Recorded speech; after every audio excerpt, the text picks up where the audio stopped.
进前有一个姓王的网友指控讲，高雄有一个姓刘的查甫人，外号叫安哥，是真正的抓头。当时这个人已经伫柬埔寨做人事主管，骗200外个台湾人去这个柬埔寨。高雄刑事警察大队今仔日嘛开记者会，证实讲确实有这个人，并且宣布伫22到24陆续破2个案件，总共有抓到12个嫌犯，未来会继续侦办，救出所有的受害人。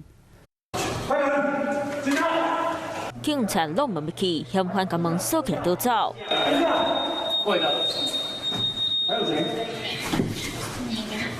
嫌犯压起来了后，朝房间内底证物，高雄和屏东刑警大队合作调查小港凤山区一个点，查扣手机护照和假金铺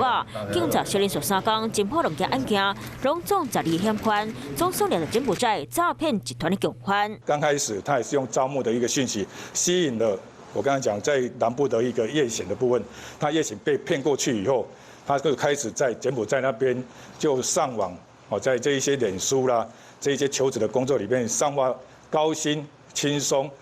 的工作的讯息，还有这一些炫富的照片。民众从骗出去了后，想要回来，上交的赎金2万块美金，若无钱拿不出来，就要去掠交替，怪人来柬埔寨做工课。这些账号都是新设的，所以真实姓名我们还在继续追查当中。Q 姓王的网友指控刘先生，就是柬埔寨诈骗集团的人事主管安哥。警察未来卖调查这共犯，继续追查检告被害者关于伫咧柬埔寨。